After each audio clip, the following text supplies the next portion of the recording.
जय हिंद विद्यार्थी मित्रांनो, स्वागत आहे आपले स्वप्नवीर डिफेन्स करिअर अकॅडमी नामपूर या ऑनलाईन प्लॅटफॉर्म मध्ये. मित्रांनो, आज मी तुमच्यासाठी एक अत्यंत महत्त्वाचा विषय घेऊन आलेलो आहे. तो विषय म्हणजे काय मित्रांनो, की सरकारी नोकरी तुम्ही राज्य शासनाची करा किंवा केंद्र शासनाची करा, त्या ठिकाणी तुम्हाला डॉक्युमेंट सादर करणं फार महत्त्वाचे असतात. ठीक आहे. बऱ्याच भरतींमध्ये होतं काय, की विद्यार्थी उदाहरणार्थ भरतीचे मी तुम्हाला दोन कॅटेगरीत डिवायडेशन करून एक समजून देतो, की जसं की बघा, पहिली असते एक विनावर्दीची पोस्ट आणि दुसरी असते मित्रांनो वर्दीची पोस्ट. दुसरी कोणती असते तर वर्दीची पोस्ट. म्हणजेच विनावर्दीची पोस्ट म्हणजे काय, ज्या ठिकाणी वर्दी नाही अशी पोस्ट, आणि ज्या ठिकाणी वर्दी आहे तर ती अशी पोस्ट. ठीक आहे. तर मित्रांनो बघा, आता बिगर वर्दीची पोस्टचा जर आपण विचार केला आणि वर्दीच्या पोस्टचा विचार केला तर यामध्ये पुन्हा आपण दोन गट याचे बघू. एक असतं मित्रांनो टेक्निकल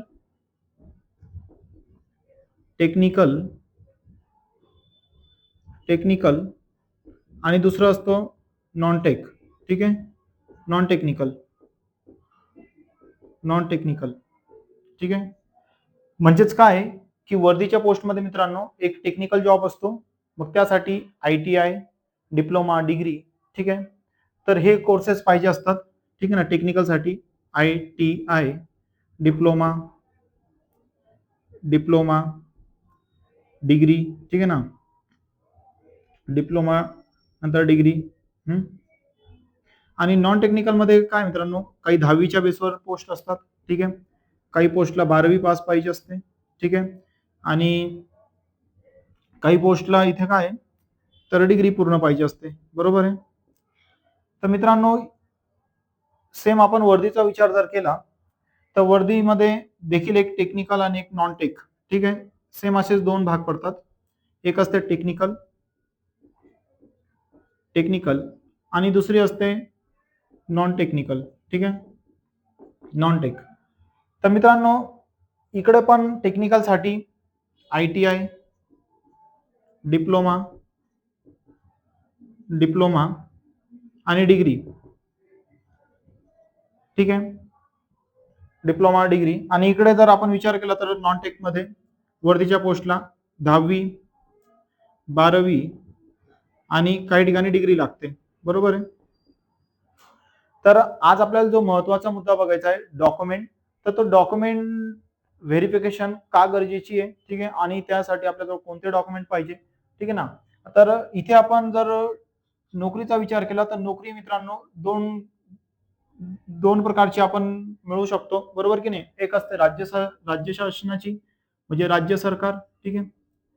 राज्य सरकार. आणि दुसरी असते केंद्र सरकार. बरोबर आहे. केंद्र सरकार. आता तुम्ही राज्य सरकार आणि केंद्र सरकार या दोन्ही डिपार्टमेंट मध्ये जर विचार केला मित्रांनो, तर या दोन्ही डिपार्टमेंट मध्ये ना तुम्हाला सेम दोन्ही पोस्ट पाहायला मिळतात. ठीक आहे.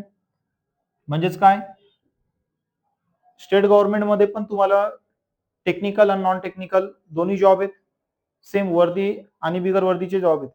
केंद्राचा तुम्ही जर विचार केला सेंट्रल गव्हर्नमेंटचा, तर त्या ठिकाणी पण टेक्निकल आणि नॉन टेक्निकल. ठीक आहे. त्यामध्ये वर्दीचे आणि बिगर वर्दीचे असे दोन्ही जॉब आहेत. ठीक आहे. तर थोडक्यात आपल्याला आज डॉक्युमेंट या विषयावर चर्चा करायची आहे. कागदपत्रे या विषयावर चर्चा करायची आहे. परंतु ते कागदपत्रे नेमकं कधी लागतात. ठीक आहे. तर त्यासाठी आपण आधी विनावर्दीची पोस्टचा विचार करू. तर विनावर्दीच्या पोस्टमध्ये बघा, टेक्निकल जर एक्झाम असेल मित्रांनो, तर टेक्निकल एक्झामचा सिलेबस काय असणार, तर कधी कधी बघा टेक्निकल आणि नॉन टेक्निकल या दोन्ही एक्झामच्या बाबतीत जर बोलायचा विचार केला आपण, तर टेक्निकलचा जो सिलेबस असतो बिगर वर्दीच्या पोस्टसाठी, तर कधी कधी काय असतंय, निवडीचे टप्पे बघा काय काय असणार आहे. सुरुवातीला तुम्हाला ऑनलाईन किंवा ऑफलाईन अर्ज करावा लागतो. अर्ज तो ऑनलाईन असेल किंवा ऑफलाईन असणार. बरोबर आहे. त्यानंतर मग अर्जाची छाननी होते. काही ठिकाणी एक रेशो दिलेला असतो की एवढ्या जागांसाठी इतकेच विद्यार्थी परीक्षेला बोलवले जातील. काही ठिकाणी जेवढ्या विद्यार्थ्यांनी अर्ज केलेला असेल सर्वांनाच बोलवलं जातं. तर ज्या ठिकाणी रेशो दिलेला असतो तर तिथे एक तुमच्या पर्सेंटेज नुसार कट ऑफ लावला जातो. ठीक आहे. दुसरी प्रक्रिया असते मग अर्ज छाननी झाल्यानंतर टेक्निकल विनावर्दीची पोस्ट म्हणतो मी. टेक्निकल जर एक्झाम असेल मित्रांनो तर टेक्निकल मध्ये कधी कधी काय असणार, एक पेपर असतो, ठीक आहे, एक पेपर होतो आणि या पेपरची मेथड मित्रांनो ऑनलाईन आणि ऑफलाईन दोन्ही असतात, ठीक आहे, ऑनलाईन आणि ऑफलाईन. पण आता जास्त करून ऑनलाईनच एक्झाम होते, बरोबर की नाही. त्याचबरोबर जर दुसऱ्या पेपरचा विचार केला आपण, बघा ज्या ठिकाणी एक पेपर असेल तर त्या पेपरमध्ये काय असणार, टेक्निकल एक्झामसाठी मी आधी बोलतोय, ज्या ठिकाणी एक पेपर असेल, ठीक आहे, तर त्या ठिकाणी काय असणार, 60% हा जो भाग असणार या पेपरमध्ये तो तुमचा टेक्निकलचा असतो, ठीक आहे. म्हणजे 60% जो सिलेबस आहे तो टेक्निकलचा असणार आहे आणि उर्वरित 40% जो सिलेबस असणार आहे टेक्निकलमध्ये, म्हणजे थोडक्यात उदाहरणार्थ एखाद्या विद्यार्थ्याचा ITI मोटर मेकॅनिक मध्ये झालेला असणार किंवा इलेक्ट्रिशियन मध्ये झालेला असणार किंवा वायरमन मध्ये झालेला असणार आहे, ठीक आहे, किंवा अजून इतर जे ITआयतले ट्रेड आहेत त्यामध्ये कुठला तरी एक ट्रेड झालेला असेल, तर एक्झामला 60% जे प्रश्न असणार आहेत त्याचे ते ट्रेडशी रिलेटेड विचारले जातात. आणि 40% जर प्रश्नांचा विचार केला आपण तर 40% प्रश्नामध्ये मग तुमचं नॉन टेक असतं, ठीक आहे ना. नॉन टेक असणार, म्हणजे नॉन टेक मध्ये काय असणार, इतिहास. उदाहरणार्थ या नॉन टेकचे पुन्हा आपण 4 भाग बघू. तर तुम्ही आधी स्टेटमध्ये जर एक्झाम देत असाल तर स्टेटमध्ये काय बदल आहे आणि सेंट्रलमध्ये एक्झाम देत असाल तर त्या ठिकाणी काय बदल आहे. तर बघा इथे नॉन टेकमध्ये जो 40% सिलेबस असणार त्याच्यात गणित असणार आहे, ठीक आहे, बुद्धिमत्ता असेल, बुद्धिमत्ता असणार, ठीक आहे, गणित असणार, बुद्धिमत्ता असेल. त्याच्यानंतर इकडे गणित बुद्धिमत्ता झाली, त्यानंतर मग इकडे असणार स्टेटमध्ये जर तुम्ही असणार तर मराठी व्याकरण असतो, ठीक आहे, किंवा इंग्लिश असतं, ठीक आहे ना, मराठी व्याकरण किंवा इंग्रजी ग्रामर, ठीक आहे. त्याच्यानंतर जर तुम्ही पुढचा विषय बघितला तर जीके आणि जीएस असणार, जीके आणि जीएस, ठीक आहे. मग जीके मध्ये इतिहास, भूगोल, ठीक आहे, नागरिक शास्त्र, इतिहासासोबत राज्यशास्त्र पण दिलेला असतो. त्याचबरोबर अर्थशास्त्र पण विचारला जातो, ठीक आहे. नागरिक शास्त्र हा जो विषय मग त्यामध्ये घटना निर्मिती, स्थानिक स्वराज्य संस्था असे 2 पार्ट होऊन जातात. जीएस मध्ये जर विचार केला तर जनरल सायन्स असतं, जनरल सायन्स मध्ये काय काय विचारलं जाणार, तर आरोग्यशास्त्र, प्राणीशास्त्र, वनस्पतीशास्त्र, भौतिकशास्त्र, रसायनशास्त्र, ठीक आहे ना. तर हे विषय जीएस मध्ये हे पार्ट तुम्हाला बघायला मिळतात. आणि याचबरोबर प्लस करंट अफेअर असतो, म्हणजे चालू घडामोडी असते, ठीक आहे, चालू घडामोडी. आणि काही पर्सेंट सिलेबस आहे ना, आणि प्लस काही पर्सेंट ज्या खात्यात तुम्ही एक्झाम देताय त्या खात्याशी रिलेटेड काही प्रश्न विचारले जातात, ठीक आहे. तर तुम्ही ज्या खात्याची एक्झाम देताय किंवा परीक्षा देताय त्या खात्याशी रिलेटेड काही प्रश्न विचारले जाणार आहे. त्याच्यानंतर असा एक जर सिंगल पेपर असेल टेक्निकल मध्ये तर असा पेपर होणार. टेक्निकल एक्झाम असणार जर 2 पेपर होत असतील तर मित्रांनो पहिला पेपर फक्त काय असणार, क्वालिफाईंग असतो, ठीक आहे. कधी कधी काही एक्झाम असे होतात काही डिपार्टमेंटमध्ये की 2 पेपर होत आहेत तर दोघांचे मार्क एकत्र करून फायनल मेरिट लावलं जातं. कधी कधी पहिली एक्झाम ही फक्त क्वालिफाईंग नसते आणि सेकंड जी एक्झाम असणार, दुसरी जी एक्झाम असणार त्यावर तुमचं फायनल मेरिट लावलं जातं. आणि मग पहिली जी एक्झाम असणार आहे ती पूर्णतः नॉन टेक असते, ठीक आहे ना. हे लिहून घ्या चला जे विद्यार्थी नवीन आहेत, ठीक आहे ना. आपल्याला आज चर्चा करायची आहे डॉक्युमेंटवर, पण त्याआधी डॉक्युमेंट कधी लागणार तर त्याच्या आधी आपल्याला काही गोष्टी माहित पाहिजे, ठीक आहे. पहिला टप्पा काय होता, ज्या ठिकाणी वर्दी नाही अशा पोस्टला की पहिले अर्ज करणे, ठीक आहे ना. तर अर्ज करण्यासाठीच आपल्याजवळ डॉक्युमेंट असणं गरजेचे असतात. आता काही ठिकाणी एमपीएससी सोडली आपण तर बाकीच्या सर्व ठिकाणी काय की डॉक्युमेंटची ओरिजिनल कॉपी पीडीएफ फॉर्म मध्ये तुम्हाला अपलोड करावी लागते, ठीक आहे ना. त्याची साईज दिलेली असते तेवढ्या साईज मध्ये, ठीक आहे ना, ती अपलोड करावी लागते. तर बघूया पहिला टप्पा काय होता, अर्ज करणे. दुसरा टप्पा काय होता, परीक्षेला बोलवलं जातं, अर्जाची छाननी होणार, नंतर परीक्षेला बोलवलं जाईल. मग परीक्षेमध्ये एक पेपर असेल तर त्या ठिकाणी 60-40चा रेशो असतो आणि त्यावरच फायनल मेरिट लागणार, ठीक आहे. आणि जर 2 एक्झाम असतील तर त्यामध्ये फर्स्ट जी एक्झाम असणार आहे म्हणजे पहिला पेपर जो असणार तो पहिला पेपर काय असणार, पूर्ण नॉन टेक असेल. मग त्यामध्ये जर स्टेटमध्ये तुम्ही एक्झाम देताय तर काय असणार, इंग्रजी असेल, सॉरी मराठी किंवा इंग्रजी, ठीक आहे, इंग्रजी किंवा मराठी. स्टेट बद्दल बोलतो मी आधी. त्यानंतर गणित असणार, ठीक आहे. त्यानंतर बुद्धिमत्ता असेल, बुद्धिमत्ता. आणि नंतर जीके जीएस, ठीक आहे, जीके जीएस. याचबरोबर चालू घडामोडी पण असणार आणि तुम्हाला मी मगाशी बोललो खात्याविषयी काहीतरी माहिती थोडीफार विचारली जाते. आणि जो दुसरा पेपर असणार आहे तो दुसरा पेपर पूर्ण टेक्निकल असतो, ठीक आहे. दुसरा पेपर काय असणार, पूर्ण टेक्निकल असेल. टेक्निकल मध्ये तुम्ही ज्या ट्रेडशी असणार त्या ट्रेडचे क्वेश्चन तुम्हाला विचारले जातात. हे झाले एक पेपर आणि 2 पेपरचा पॅटर्न, ठीक आहे. आता जर आपण केंद्राच्या बाबतीत या बिगर वर्दीच्या एक्झामचा विचार केला तर मित्रांनो इथे सिलेबस सेम असतो, फक्त इतिहास वगैरे तो प्राचीन वगैरे विचारला जातो. ठीक आहे, भूगोल येतो थोडासा. आता तुम्ही सेंट्रलची एक्झाम देताय म्हणून महाराष्ट्र पुरतं मर्यादित भूगोल नाही विचारणार, तर तो भारताच्या लेवलचा विचारला जातो. जगातले काही क्वेश्चन येतात, ठीक आहे, स्टेटमध्ये पण विचारले जातात, पण प्रमाण कमी असतो. विशेष महाराष्ट्राचा विचार केला जातो, इतिहासमध्ये पण भूगोलमध्ये पण. ठीक आहे, अर्थशास्त्र, ठीक आहे, यामध्ये विशेष महाराष्ट्राचा विचार जर तुम्ही महाराष्ट्रातली एक्झाम देताय तर तिथे केला जाणार, आणि केंद्रातली जर तुम्ही एक्झाम देताय तर त्या ठिकाणी ऑल ओव्हर इंडियाचा विचार केला जाणार. सिलेबस असा बिल्डअप असतो. ठीक आहे, तर सेम केंद्रात पण अशी काही ठिकाणी एक पेपर होतो, काही ठिकाणी 2 पेपर होतात. ठीक आहे, आणि सिलेबस तसाच असणार आहे. फक्त काय होणार की केंद्रात तुम्ही गेले तर इथे मराठी व्याकरणाऐवजी काय काय विचारलं जाणार, एक तर हिंदी हिंदी व्याकरण असेल, किंवा हिंदी व्याकरण असणार, किंवा इंग्लिश ग्रामर असतो. ठीक आहे, आता जो विद्यार्थी एक्झाम क्रॅक करणार, ठीक आहे, त्या विद्यार्थ्याची तिसरी पायरी काय असते, मग डॉक्युमेंट व्हेरिफिकेशन.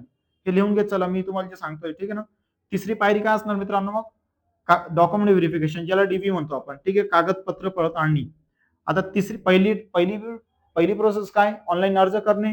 दुसरी प्रोसेस परीक्षेसाठी बोलवलं जाणार. तिसरी प्रोसेस जर तुम्ही क्वालिफाय होताय, म्हणजेच उदाहरणार्थ 10 जागा होते, 10 जागेसाठी जर 100 पोरांनी एक्झाम दिली, 100 पोरांपैकी त्यांना पाहिजे 10. आता पास आउट साठी जर 100 मार्काचा पेपर आहे तर 40 गुण किमान पासिंगला जर असतील तर 40 गुण मिळविणारे भरपूर सारे विद्यार्थी असतील, किंवा त्यापेक्षा अधिक गुण मिळवणारे भरपूर असतील. जे 40 पेक्षा खाली असतील ते तर फेल होणार. ठीक आहे ना, पण 40च्या पुढे पण 40 पेक्षा जास्त मार्क घेणारे 10 जागा होते, 10 पेक्षा अधिक विद्यार्थी असतील, मग त्या ठिकाणी कट ऑफ लावला जातो. कट ऑफ म्हणजे काय, शेवटचा विद्यार्थी, लास्ट जी वॅकन्सी असणार, लास्ट नंबरची पोस्ट असेल त्यासाठी शेवटचा विद्यार्थी किती मार्कांचा घेतलेला, त्याला कट ऑफ म्हटलं जातं. ठीक आहे, तर मग त्या ठिकाणी डीव्ही मध्ये डीव्ही होते. डीव्ही म्हणजे काय, डॉक्युमेंट व्हेरिफिकेशन केलं जाणार. आणि डॉक्युमेंट व्हेरिफिकेशन नंतरचा चौथा टप्पा असणार आहे मेडिकल. मेडिकल इथे तुमचं नॉर्मल जिल्हा रुग्णालयाला असतो. ठीक आहे ना, जिल्हा रुग्णालयात मेडिकल होतो, परंतु मेडिकलमध्ये काही लंग्स वगैरे तुमचे चेक केले जातात. खास करून जे स्मोकिंग वगैरे करणारे विद्यार्थी आहेत त्यांना हा जास्त प्रॉब्लेम येत असतो. ठीक आहे, बाकी नॉन टेकची पोस्ट आहे तर मग त्यामध्ये तुम्हाला जाहिरातीत दिलेलं असतं की आय कसं पाहिजे, आय विजन कसं पाहिजे, म्हणजे डोळे कसे पाहिजे, दूरदृष्टी, निकट दृष्टी, रंग आंधळेपणा आलो की नाहीये. ठीक आहे ना, मॅक्झिमम भरतींमध्ये रंग आंधळेपणा जो असतो तो चालत नाही, कलर ब्लाइंडनेस ज्याला म्हणतो. ठीक आहे, त्या पद्धतीने असं मेडिकल असतं. मी तुम्हाला मेडिकल बद्दल एक वाटल्यास सेपरेट व्हिडिओ बनवून देईल. थोडक्यात तुम्ही नॉन टेक किंवा टेक मध्ये जर तुम्ही विचार करताय, ठीक आहे, आणि केंद्र राज्यामध्ये जर तुम्ही एक्झाम देत असणार तर तुम्हाला 4 टप्प्यांना सामोरं जावं लागणार. पहिलं फॉर्म भरणे. ठीक आहे, फॉर्म हे ऑनलाईन ऑफलाईन दोघांपैकी कोणताही असू शकतो. मी तुम्हाला ते आपल्या ग्रुपवर गाईड करत असतो. ठीक आहे ना, की कोणती जाहिरात आली त्याची अर्ज भरण्याची प्रोसेस काय वगैरे. दुसरा असतो मित्रांनो परीक्षा. ठीक आहे, दुसरा काय असतो, परीक्षा. मग परीक्षामध्ये पण ऑनलाईन ऑफलाईन एक्झाम असते, बरोबर की नाही. तिसरा टप्पा असणार आहे परीक्षेनंतर मेरिट लागणार. मेरिट नंतर डीव्ही असतो. ठीक आहे, डॉक्युमेंट व्हेरिफिकेशन. आणि चौथा टप्पा असतो मेडिकल एक्झामिनेशन. मेडिकल. ठीक आहे, चौथा टप्पा काय असणार, मेडिकल. आता जो विद्यार्थी या 4 टप्प्यांना पार करतो त्या विद्यार्थ्यांना जॉईनिंग लेटर दिलं जातं. जॉईनिंग लेटर दिल्यानंतर मग परीक्षा विधीन कालावधी असतो, ज्याला प्रोव्हिजनल पिरियड म्हणतात. मग काही पदांना ट्रेनिंग दिली जाते, काही पदांना ट्रेनिंग दिली जात नाही. पण तुम्हाला 2 वर्षाचा परीक्षा विधीन कालावधी, त्या कालावधीमध्ये तुम्ही अंडर ट्रेनिंग म्हणूनच एक थोडक्यात काम करत असतात. परंतु ज्या दिवशी तुम्ही जॉईन होतात त्या जॉईनिंगच्या तारखेपासून तुम्हाला पगार चालू होऊन जातो. ठीक आहे, ही झाली बिगर वर्दीच्या पोस्ट बद्दल.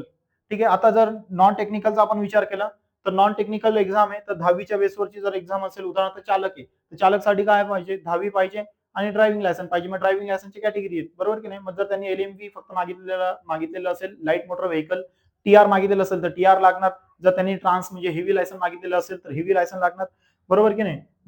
मग त्या ठिकाणी टेक्निकल, आता चालकसाठी जर तुम्ही फॉर्म भरताय, जरी ती नॉन टेक पोस्ट होती, पण तुम्हाला थोडंसं रोड सेफ्टी वगैरे, ठीक आहे ना, ड्रायव्हिंगचे नियम वगैरे या त्या गोष्टी थोडेफार माहित पाहिजे. Basic engine basic vehicle maintenance या गोष्टी तुम्हाला माहित पाहिजे. म्हणजे म्हणून अशा काहीतरी एक 10 ते 20% सिलेबस तो पण टाकलेला असतो. आणि बाकीचं मी मगाशी बोललो सेम तसा सिलेबस असणार आहे. 12वीच्या बेसवरची जर तुम्ही एक्झाम देताय, ठीक आहे ना, 12वीच्या बेसवर पण काही चालकची एक्झाम असतात, किंवा काही एक्झाम असे आहेत की ज्यांना म्हणजे जे चालकची नाही पण 12वीच्या बेसवरची एक्झाम आहे, जसं की महाराष्ट्र पोलीस झाली, फॉरेस्ट झाली, बरोबर आहे. त्या अशा वेगवेगळ्या पदांना वेगवेगळ्या क्रायटेरिया दिलेले त्यांनी. तर त्या ठिकाणी मग टेक्निकल एक्झाम नाही, याचा अर्थ टेक्निकल प्रश्न तुम्हाला विचारले जाणार नाही. त्यानंतर डिग्रीच्या बेसवर पण भरपूर सारे एक्झाम असतात, उदाहरणार्थ ग्रुप सी वगैरे. मग ज्या ठिकाणी तुम्ही क्लर्क वगैरेला अप्लाय करत असणार, मग क्लर्क साठी मग तुम्हाला 30-40 ही टायपिंग वगैरे लागणार आहे. ठीक आहे, तर सांगायचं तात्पर्य एवढं आहे की टेक्निकल एक्झाम असेल तर तुम्हाला टेक्निकल क्वेश्चन विचारले जाणार आहे, आणि नॉन टेक्निकल असेल तर नॉन टेक असणार. आता मग नॉन टेक मध्ये पण 2 सीबीटी होत आहे, बरोबर की काही ठिकाणी 1 पेपर असतो, काही ठिकाणी 2 पेपर असतो. मग पहिला पेपर हा फिल्टरेशन म्हणजे कॉम्पिटिशन कमी करण्यासाठी असतो, दुसरा पेपर जो असणार आहे त्यावर कदाचित फायनल मेरिट लागतं. कधी-कधी काय असतं दोन्ही पेपर एकत्र करून दोन्ही पेपरच्या बेसवर मेरिट लावलं जातं. आता हे तुम्हाला मग सेम केंद्र आणि राज्यामध्ये ही प्रोसेस असणार आहे. फक्त सिलेबसमध्ये थोडा काय बदल होतो मी तुम्हाला सांगितलेलं आहे. जर याच्याबद्दल तुम्हाला डिटेल पाहिजे असेल तर तुम्ही मला कमेंटमध्ये सांगा. मी तुम्हाला सेंट्रलचा पूर्ण प्रत्येक विषयाचा प्रत्येक लेसन नुसार, प्रत्येक प्रकरणानुसार, प्रत्येक धड्यानुसार कोणतं सिलेबस काय-काय असतं, कोणत्या विषयाला किती वेटेज आहे, ठीक आहे. असं मी तुम्हाला डिटेल मार्गदर्शन करू शकतो. तर तुम्ही मला ते कमेंटमध्ये सांगा की काय-काय असणार आहे, ठीक आहे. मित्रांनो बघा हा व्हिडिओ जर आज जास्त मोठा होत असेल तरी चालेल, परंतु आपण आज कॉम्पिटिटिव्हची तयारी करतोय, स्पर्धा परीक्षेची तयारी करतोय किंवा वर्दीची तयारी करतोय, बरोबर की नाही? तर आपल्याला माहित पाहिजे नेमकं प्रोसेस काय असतं. नाहीतर खूप सारे विद्यार्थी असे आहेत की जे अभ्यास पण करतात. फिजिकल जर असेल तर फिजिकलची तयारी करतात. परंतु डॉक्युमेंट बद्दल त्यांना अपुरं ज्ञान असतं. म्हणून ते इतकं मोठं कॉम्पिटिशन पार करून डीव्हीच्या प्रोसेसला पोहोचतात, कागदपत्र पडताळणीच्या प्रोसेसला पोहोचतात आणि त्या ठिकाणी त्यांच्याजवळ काहीतरी कागदपत्र अपुरी असतात म्हणून त्यांना बाहेर पडावं लागतं. ठीक आहे ना? तर अशी वेळ येऊ नये विद्यार्थ्यांवर म्हणून मी आजच तुम्हाला याबद्दल मार्गदर्शन करतोय आणि हे पॉइंट महत्वाचे ते तुम्ही लिहून घ्या, नोट करून ठेवा. जे तुम्हाला समजत नसेल, ज्या ठिकाणी डाऊट असेल तुम्ही बिनधास्त कमेंटमध्ये विचारा किंवा माझा पर्सनल नंबर आहे, ठीक आहे. माझा पर्सनल नंबर आहे काय 9860162389 याच नंबरला आपला ग्रुप आहे, ठीक आहे. तर तुम्ही व्हॉट्सअप ग्रुप आहे, याच नंबरला तुम्ही मला पर्सनल मेसेज पण करू शकता. मी तुम्हाला नक्कीच तुमचे स्वप्न पूर्ण करण्यासाठी मदत करेल, ठीक आहे. आता आपण वर्दीच्या पोस्ट बद्दलचा विचार करू. तर वर्दीच्या पोस्टमध्ये पण मित्रांनो सेम राज्य सरकार आणि केंद्र सरकार असे दोन्ही पोस्ट असतात, बरोबर आहे. मग राज्य सरकार आणि केंद्र सरकारमध्ये सेम टेक्निकल आणि नॉन टेक्निकल असे दोघं जागा असतात वर्दीच्या डिपार्टमेंटला पण. जर आपण केंद्र सरकारच्या जागांचा विचार केला इकडे तर एसएससीजीडी आहे केंद्रातली आहे, सीएपीएफ आहे केंद्रातली आहे, बरोबर की नाही? आणि त्याच्या खूप साऱ्या जाहिराती वर्षभर चालत असतात.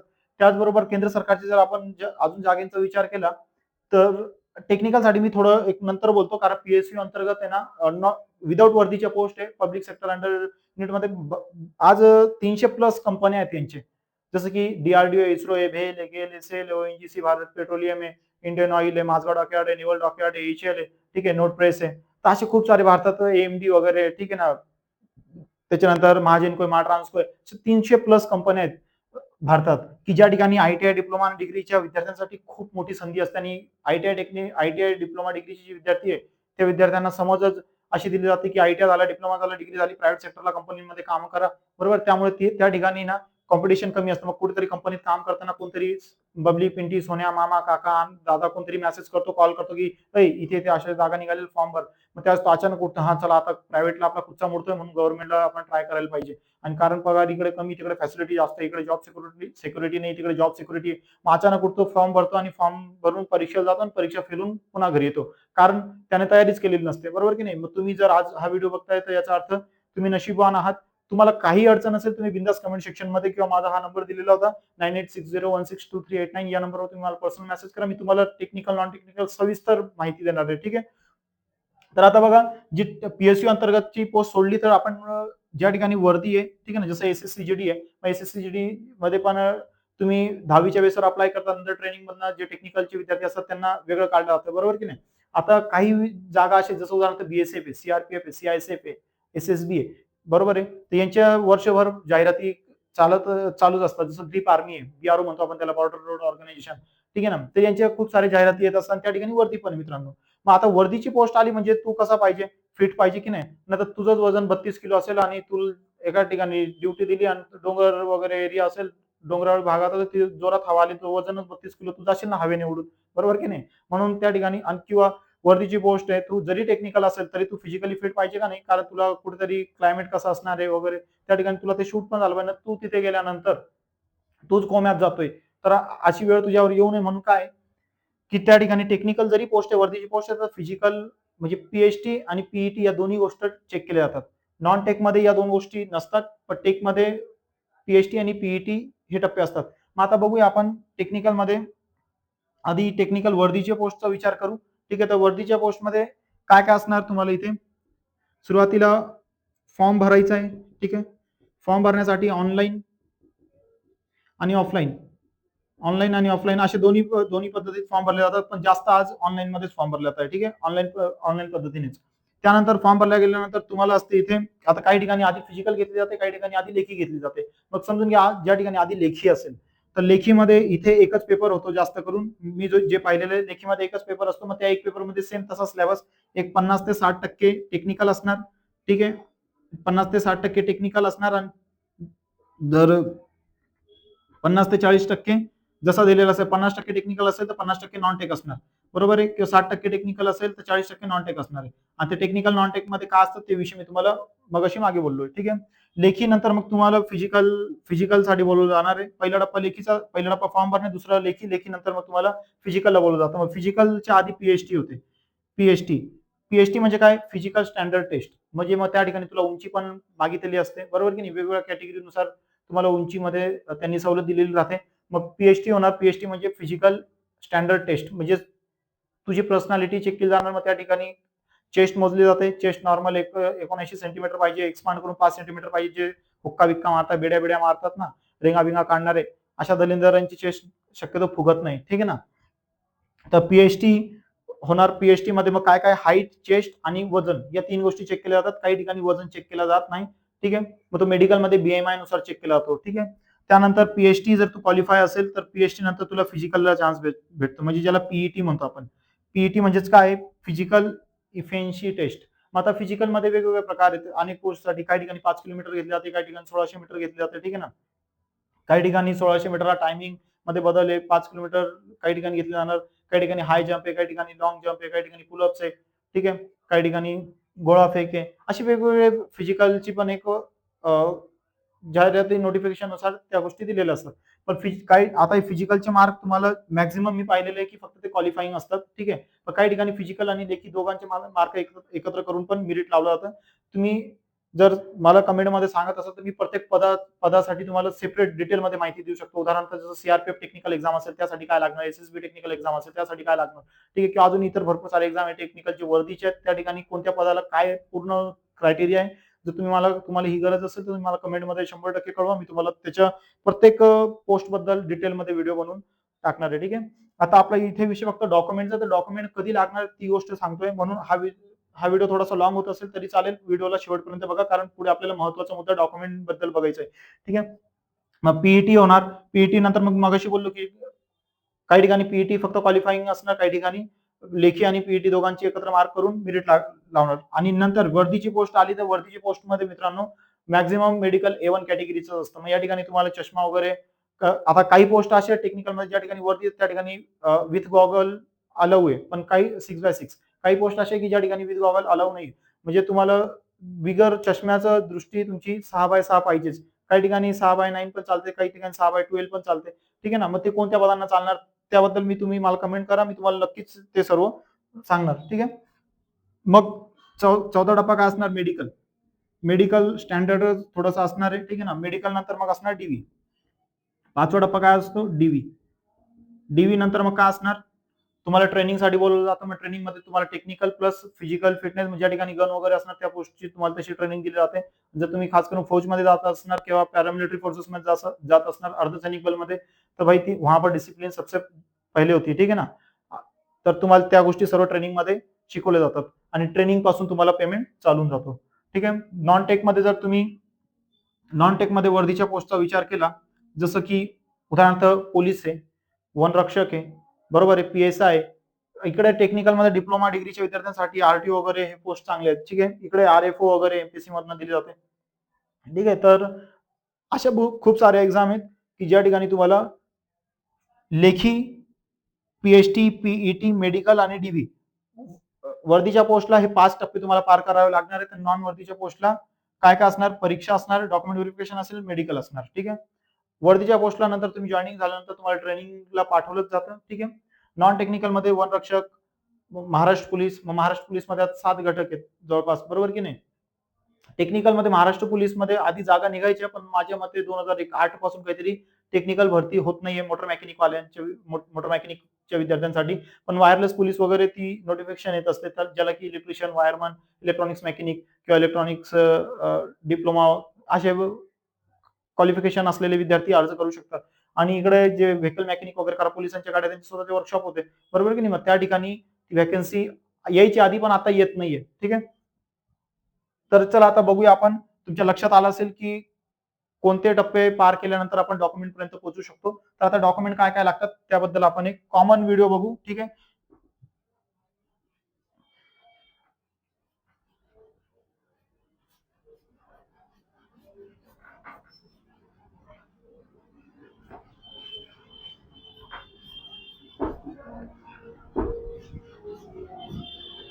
आता बघा मित्रांनो, जसं मी तुम्हाला नोकरीच्या बाबतीत बोललो की तुम्ही नोकरी एकतर राज्यात करू शकता किंवा केंद्रात करू शकता, बरोबर की नाही. मग राज्याची जर नोकरी असेल तर त्यासाठी डॉक्युमेंट वेगळे लागतात आणि केंद्राची जी भरती त्यामध्ये काही डॉक्युमेंट जे राज्यात आपण सादर करतो त्याचबरोबर काही डॉक्युमेंट अजून तुम्हाला प्लसमध्ये म्हणजे अधिक सादर करावे लागतात. तर आधी आपण राज्याबद्दलचं बघूया. ठीक आहे. राज्य शासनाच्या इथे आपण टायटल टाकू सरकारी नोकरीसाठी लागणारी कागदपत्रे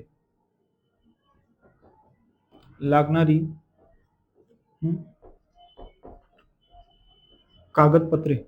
ठीक आहे, ज्याला डॉक्युमेंट म्हणतात. आता आपण पहिले राज्यासाठी बघूया. ठीक आहे, राज्यासाठी काय लागतं. मित्रांनो, हा व्हिडिओ थोडासा मोठा होत असेल पण तुम्ही बघून घ्या, कारण खूप महत्वाचं आहे. नको ते व्हिडिओ आपण तासन तास त्याच्यात बघत असतो, बरोबर की नाही, ज्याच्याने फायदा काहीच होत नाही. ठीक आहे, पण हा व्हिडिओ अत्यंत महत्वाचा आहे. जर तुमचे स्वप्न खरोखर खरे असतील तर याचा अर्थ तुम्ही आता इथपर्यंत व्हिडिओ पाहिलेला आहे, याचा अर्थ तुम्ही नक्कीच आयुष्यात सक्सेस होणार. तुम्ही व्हिडिओला सोडून पळून गेलेले नाहीत. ठीक आहे ना, म्हणजे तुमचे स्वप्न नक्कीच लवकर पूर्ण होतील आणि तुम्हाला काही अडचण असेल तर मी तुमचे स्वप्न पूर्ण करण्यासाठी मदत करणार. तुम्ही मला पर्सनल कधी कॉल मेसेज करू शकता. ठीक आहे. आता बघा, राज्य शासनासाठी मग आता याच्यामध्ये टेक्निकल एक्झाम असेल तर त्यासाठी काही डॉक्युमेंट एक्स्ट्रा ऍड होतील. नॉन टेक असेल तर त्यासाठी काही डॉक्युमेंट वेगळे लागतात. ठीक आहे. उदाहरणार्थ आता कॉमन डॉक्युमेंट काय काय पाहिजे आपण आधी नॉन टेक बद्दल बघू. ठीक आहे, जे तांत्रिक नाही आहेत, ठीक आहे ना, नॉन टेकचे विद्यार्थी. तर उदाहरणार्थ 10वीच्या पोस्टवरची एक्झाम आहे तर 10वी लागणार. 10वीमध्ये मग 10वीचं मार्कशीट लागेल. ठीक आहे, हे डॉक्युमेंट तुमच्याकडे असणं गरजेचं आहे. 10वीचं मार्कशीट, नंतर 10वीचं प्रमाणपत्र ज्याला सर्टिफिकेट म्हणतो आपण. ठीक आहे ना, काहींना हेच माहित राहत नाही की मार्कशीट आणि सर्टिफिकेट मध्ये काय फरक आहे. ठीक आहे, तर आता तुला जर हे माहित नसेल पावसाळ्या, तर तू काय कर, हे माहित करून घे की सर्टिफिकेट काय असतं, मार्कशीट काय असतं. ठीक आहे ना.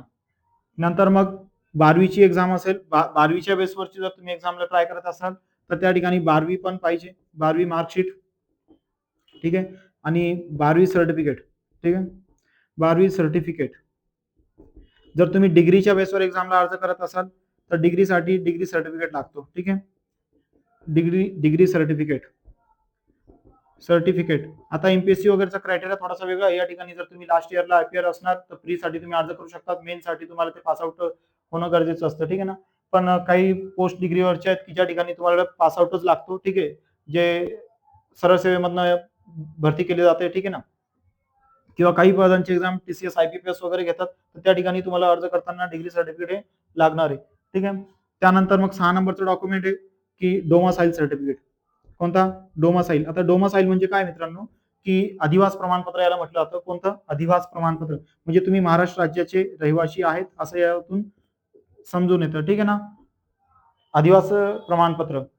आधी जसं रहिवासी दाखला मागितलं जायचं तर आता ते रहिवासी दाखला शक्यतो घेतला जात नाही. अधिवास प्रमाणपत्र घेतलं जातं. तुम्ही फायनल ज्यावेळेस सिलेक्शन घेतात त्यावेळेस तुमच्याकडनं रहिवासी दाखला घेतला जातो. ठीक आहे, डोमासाईल. त्याच्यानंतर जर तुमच्याजवळ नॅशनॅलिटी असेल तर चांगली गोष्ट आहे. ठीक आहे, पण स्टेटला शक्यतो नॅशनॅलिटीची गरज पडत नाही. ठीक आहे, नॅशनॅलिटी तुम्हाला सेंट्रलला लागणार आहे. नॅशनॅलिटी असेल तर चांगली गोष्ट आहे. त्यानंतर डोमासाईल झाला, नॅशनॅलिटी झाली. आता त्यानंतर पुढचा महत्वाचा मुद्दा आहे की जात प्रमाणपत्र, ज्याला आपण कास्ट सर्टिफिकेट म्हणतात. तर कास्ट सर्टिफिकेट कोणाकोणाला लागतं ती फार महत्वाची गोष्ट आहे. तर बघा, जे जे विद्यार्थी एसटी आहे, एससी आहे, ठीक आहे, ओबीसी आहे, अदर बॅकवर्ड क्लास, नंतर एससी बीसी. ठीक आहे ना, म्हणजे मराठा प्रवर्गातले जे विद्यार्थी होते एससी बीसी. त्यानंतर एनटी. ठीक आहे ना, मग एनटी मध्ये एनटीए, एनटीबी, एनटीसी, एनटीडी हे चारही. एनटी मध्ये एबीसीडी. ठीक आहे ना, एबीसीडी ही या चारींना कास्ट सर्टिफिकेट लागणार आहे. त्याचबरोबर ईडब्ल्यूएस चे जे विद्यार्थी आहे, ठीक आहे, ईडब्ल्यूएस इकॉनॉमिकल विकर सेक्शन या विद्यार्थ्यांना पण तुम्हाला ईडब्ल्यूएस सर्टिफिकेट सादर करावं लागतो. ठीक आहे, त्याच्यानंतर पुढे ओपन मध्ये जे विद्यार्थी असणार आहे, लागणार कोणाला नाही तर ओपन मध्ये. ठीक आहे ना, म्हणजे खुल्या प्रवर्गातून जे विद्यार्थी अर्ज करतात तर खुला हे प्रत्येक कॅटेगरीसाठी असतो. ठीक आहे ना, तर खुल्या प्रवर्गातल्या विद्यार्थ्यांसाठी कास्ट सर्टिफिकेटची आवश्यकता नाही. उदाहरणार्थ जर एक एक्झाम्पल मी समजून देतोय की एखादा विद्यार्थी जर भिल्ल समाजाचा आहे, बरोबर, त्याच्याकडे जातीचा दाखला नाही. ठीक आहे ना, तर तो विद्यार्थी काय अर्ज करू शकत नाही का? तर असं नाहीये. त्या विद्यार्थ्याकडे काही कारणास्तव जातीचा दाखला त्याने काढलेला नाही किंवा निघत नाही काही कारणाने, तर असा विद्यार्थी देखील खुल्या प्रवर्गातून त्या जाहिरातीसाठी जर त्याचं शिक्षण असेल, त्या इलिजिबल असणार तो त्या पदासाठी, क्वालिफिकेशन जर त्याचं योग्य असणार आहे, शिक्षण योग्य असणार, तर तो खुल्या प्रवर्गातून अर्ज करू शकतो. म्हणजेच काय की काही विद्यार्थी कास्ट सर्टिफिकेट नाही म्हणून शासकीय एक्झामला किंवा गव्हर्नमेंटला ट्रायच करत नाही आणि ज्या विद्यार्थ्यांकडे नसतील त्यांनी काढा ते. ठीक आहे, जवळचे जे सेतू कार्यालय असतात तिथे जाऊन चौकशी करा. ठीक आहे, तर तुमचे डॉक्युमेंट निघून जातील. लक्षात ठेवा, मग खुल्यासाठी नाही लागणार आहे. आता याच्या पुढचं जे डॉक्युमेंट आहे नॉन क्रिमिनियल. तर नॉन क्रिमिनियल म्हणजेच काय आहे की तुम्ही उन्नत नाहीत. नॉन क्रिमिलियर म्हणजे याचा अर्थ तुमच्यावर गुन्हा झालेला आहे. क्रिमिनल आहे तुम्ही असा अर्थ नसतो त्याचा. क्रिमिनल म्हणजे काय, तुम्ही उन्नत गटात मोडत नाही. तुम्हाला रिझर्वेशनची किंवा आरक्षणाची गरज आहे. ठीक आहे, जसं की आपण मागास म्हणू शकतो त्यांना. तर तुम्हाला अशी गरज आहे बा थोडक्यात.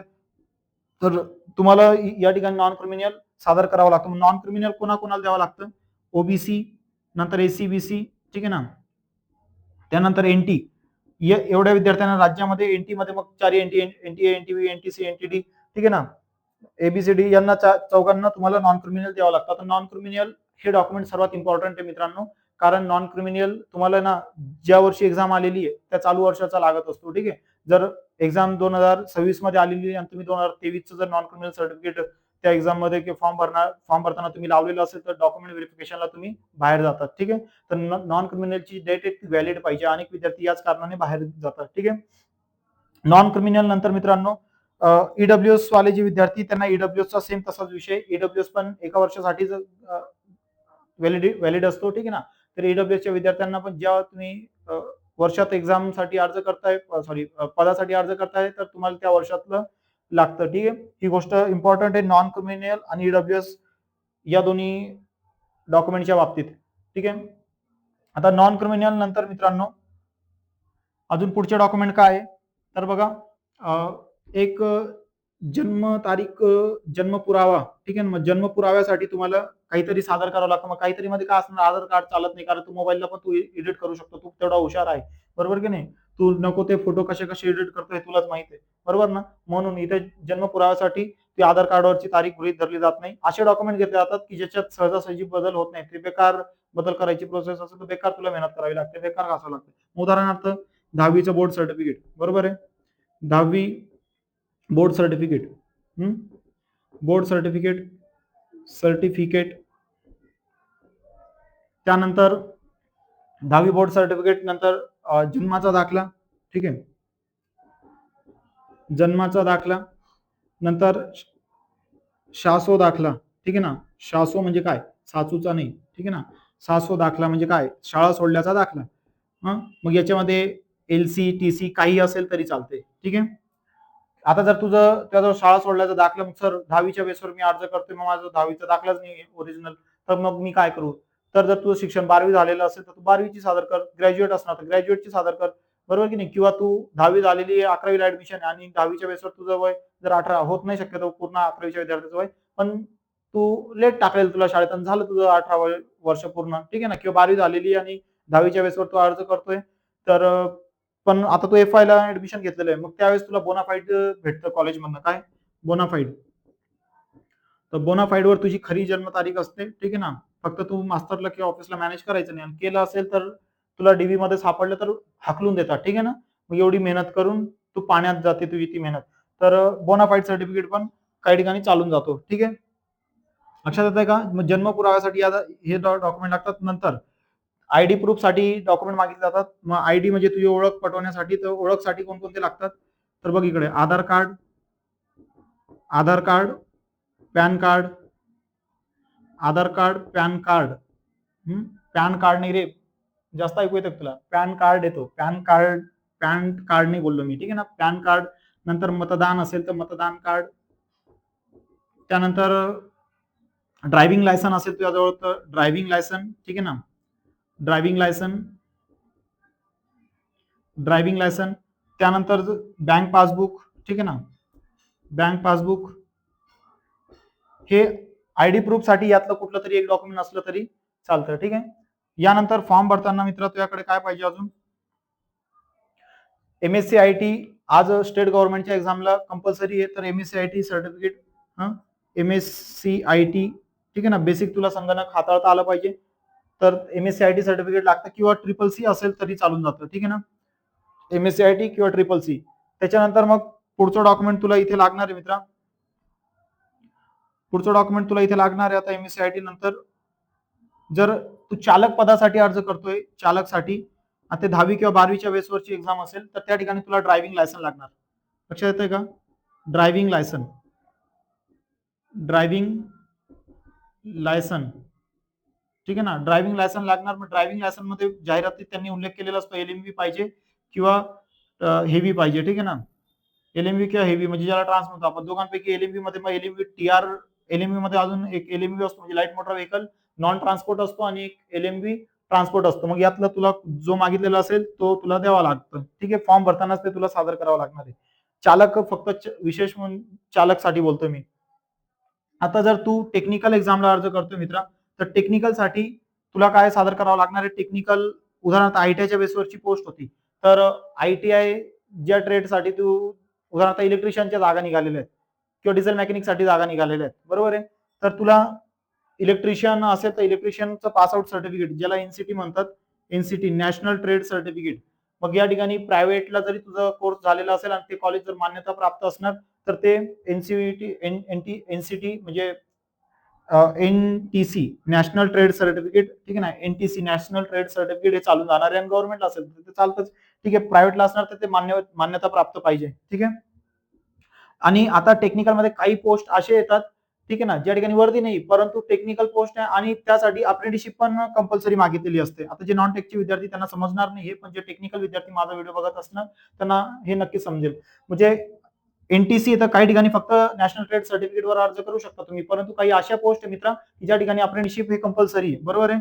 तर तुम्हाला अप्रेंटिसशिपचं सर्टिफिकेट आणि मार्कशीट पण अपलोड करावं लागतं. ठीक आहे, NTC मध्ये नॅशनल ट्रेड सर्टिफिकेट, आणि त्यात तुमची आता अॅन्युअल पॅटर्न असेल तर अॅन्युअल पॅटर्न, जर सेमिस्टर पॅटर्न असणार तर सेमिस्टर पॅटर्न, जे तुमचं मार्कशीट असतील, सर्टिफिकेट असतील ते तुम्हाला अपलोड करावं लागणार आहे. डिप्लोमा डिग्रीचे विद्यार्थी असतील तर तुम्हाला, ही ITI वाल्यांसाठी बोललो मी, जर डिप्लोमाच्या बेसवरची एक्झाम असेल मित्रा तर डिप्लोमाचे सर्टिफिकेट तुला तिथे अपलोड करावे लागतील. मग तू जर डायरेक्ट सेकंडरी ITI नंतर घेतलेलं ऍडमिशन असणार तर तुला फायनलचं वगैरे सर्टिफिकेट अपलोड करावं लागतं, फायनलचं मार्कशीट वगैरे अपलोड करावं लागतं. ठीक आहे, डिग्रीवाल्यांचं सेम असंच असणार आहे. तर हे इतके डॉक्युमेंट तुम्हाला फॉर्म भरताना लागणार आहे. आणि याच्यासोबत अजून काय माहित पाहिजे हे पुसतोय मी इकडचं. ठीक आहे, तर बघा याच्यासोबत अजून फॉर्म भरताना काय काय लागणार. मोबाईल नंबर तुझ्याजवळ पाहिजे, 16 नंबरचा. ठीक आहे, मोबाईल नंबर हे तुझ्याजवळ एक नाही 4 असतील, बरोबर की नाही, फ्रीवाले सिम काढून, बरोबर ना. तर मोबाईल नंबर, पण मोबाईल नंबर कोणता पाहिजे? जो पिल्लूला दिलेला, तो पिल्लूला दिलेला मोबाईल नंबर नाही द्यायचा. कारण पिल्लूचं काही मॅटर झालं तर तू काय करतो, तो सिम बंद करून टाकतो ना. आणि त्याच वेळेस जर तू भरतीसाठी एक्झाम दिली, भरतीसाठी फॉर्म भरलेला आहे, बरोबर, एखाद्या पदासाठी फॉर्म भरलेला तू पास पण झाला, पण आता सिम कार्डच बंद झालेलं तुझं पिल्लूच्या मॅटरमध्ये, तर काय होणार की तुला SMS किंवा मेल येणार नाही किंवा तुला कॉल येणार नाही, आणि मग तुझी मिळालेली पोस्ट जाणार की नाही, इतकी मेहनत तुझी पाण्यात जाणार आहे. म्हणून असा मोबाईल नंबर फॉर्म भरताना टाकायचा की जो नंबर तू कायम वापरणार आहे, कमीत कमी भरतीच्या यादीत नाव येईपर्यंत आणि जॉईनिंग पर्यंत. जॉईनिंग झाल्यानंतर तू पुन्हा सिम कार्ड नवीन बदलून ऑफिसला त्यांच्या तू नंबर चेंज करून घेऊ शकतो, परंतु फॉर्म भरताना मित्रा तुझा जो नंबर असेल तो जॉईनिंग होईपर्यंत तोच नंबर ठेवशील. ही अत्यंत महत्वाची गोष्ट आहे. त्यानंतर 17 नंबर ईमेल आयडी. आता ईमेल आयडी पण झोल करण्यासाठी अनेक विद्यार्थी अनेक तयार करून ठेवतात की नाही, तर एक ईमेल आयडी तुम्ही परमनंट पाहिजे. बाकीच्या ईमेल आयडीवर तुम्ही काय कांड करता हे तुम्हाला चांगलं माहिती आहे. तर ईमेल आयडी एक अशी पाहिजे की जी ईमेल आयडी परमनंट असेल, सेम मोबाईल नंबर सारखी काळजी या ईमेल आयडी साठी पण घेणार. नंतर पासपोर्ट फोटो जो AI ने वगैरे एडिट केलेला आहे, ठीक आहे ना, तर तो फोटो टाकायचा नाही, कारण तो DV ला तुला हाकलतील नाही तर. ठीक आहे ना, पासपोर्ट फोटो फॉर्म भरताना लागतो, पासपोर्ट फोटो. पण हा कसा पाहिजे, किमान 1 महिन्याच्या आधीच काढलेला फोटो शक्यतो सादर करायचा, कारण 4-5-6 महिन्याने थोडाफार आपल्या चेहऱ्यामध्ये वगैरे बदल होत असतो.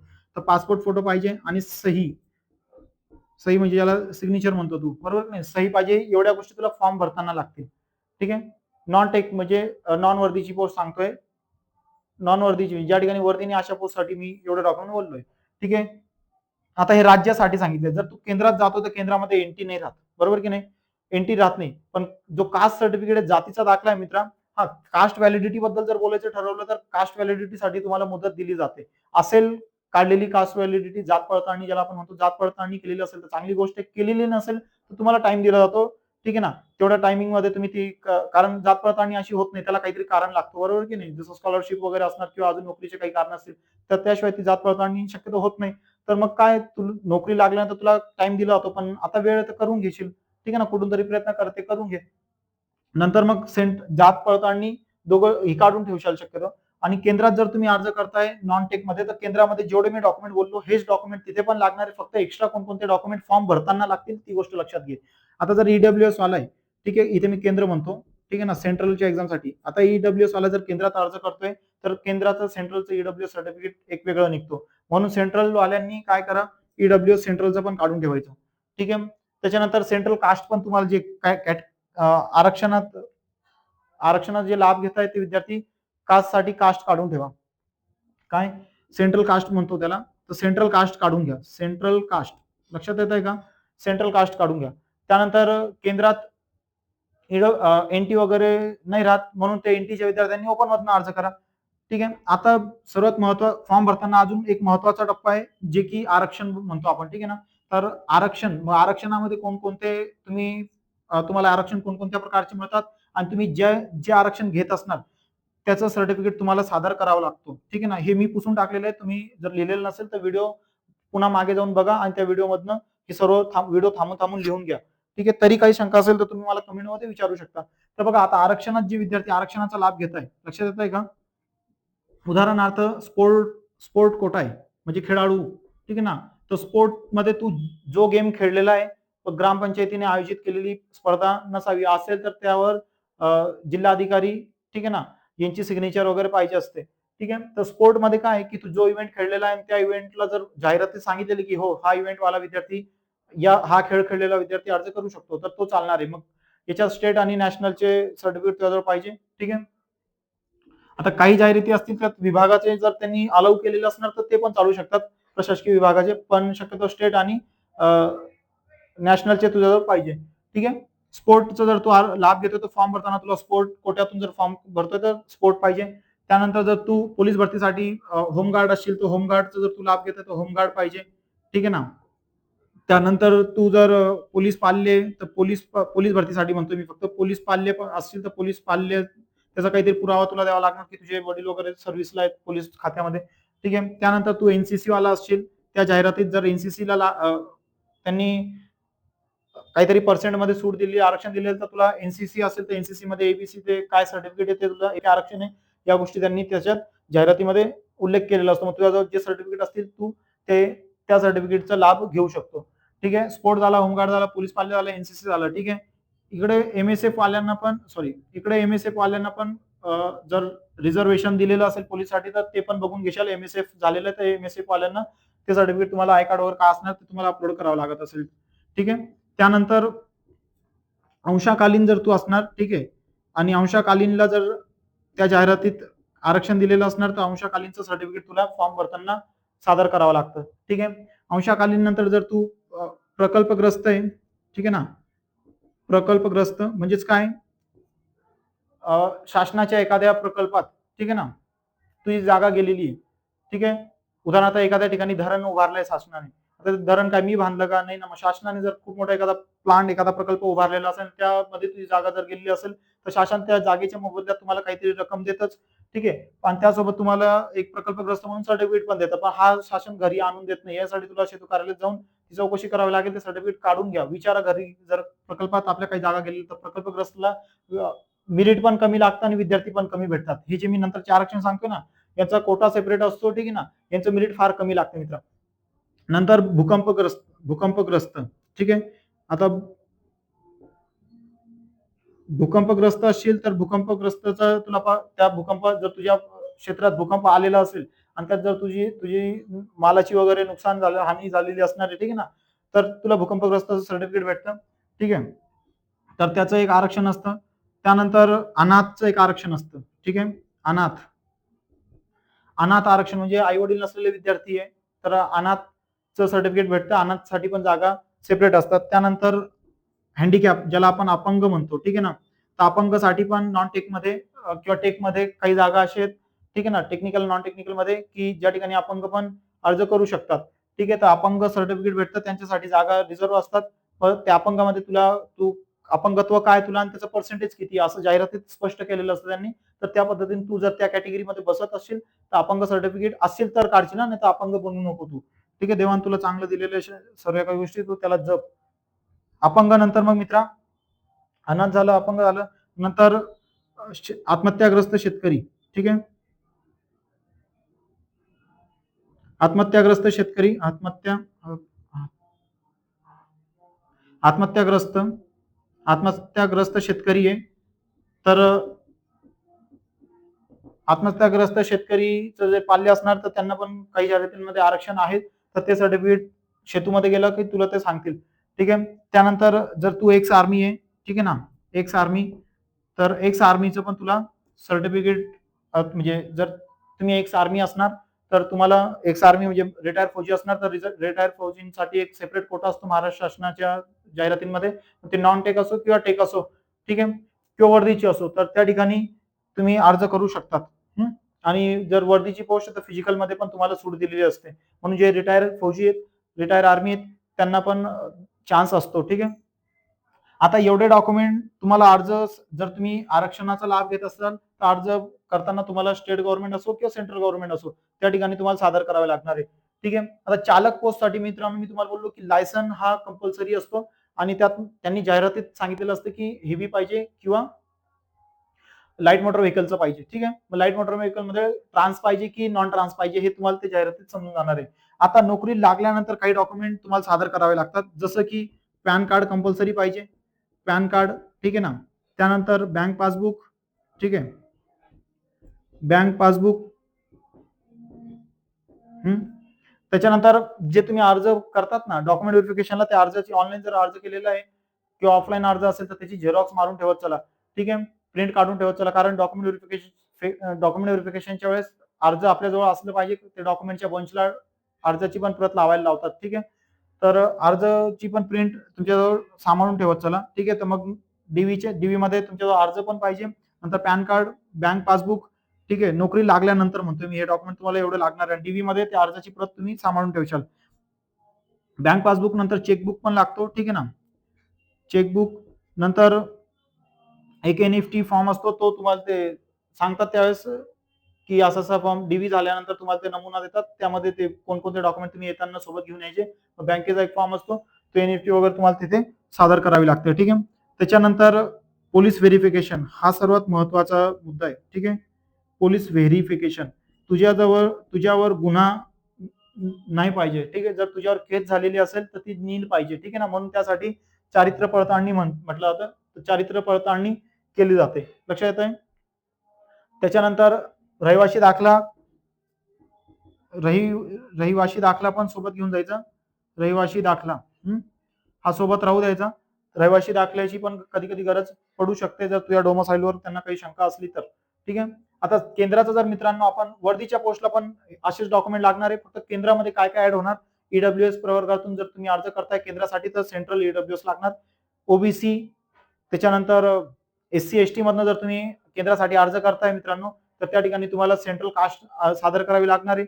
त्याच्यानंतर जर तुम्ही केंद्रामध्ये केंद्रामध्ये या गोष्टी तुम्हाला लागणार आहे, तेवढं लक्षात ठेवशाल. कास्ट व्हॅलिडिटी काढून ठेवशाल. ठीक आहे, त्याच्यानंतर हे डॉक्युमेंट तुम्हाला नोकरी लागल्यानंतर लागतील. ठीक आहे, अजून एक महत्वाचा मुद्दा, जे विद्यार्थी, जे कॅन्डिडेट ज्याचं विवाहित असणार तर जर तुम्ही अर्ज करताय तर विवाहित सर्टिफिकेट तुम्हाला द्यावा लागतो. ठीक आहे ना, म्हणजे तुम्ही विवाहित आहे, मॅरिड की अनमॅरिड आहे. जर मॅरिड असणार म्हणजे विवाहित असणार तर तुम्हाला विवाहितचं सर्टिफिकेट द्यावं लागणार आहे. ठीक आहे, तो एक महत्वाचा मुद्दा आहे. जर तुम्ही फॉर्म भरताना विवाहित टाकताय आणि तुमचं लग्न झालेलं आहे, ठीक आहे, तर तुम्हाला विवाहित सर्टिफिकेट द्यावं लागतं. ठीक आहे ना, विवाहित दाखला, हा दाखला द्यावा लागतो. लक्षात येत आहे का, विवाहित वाल्यांना.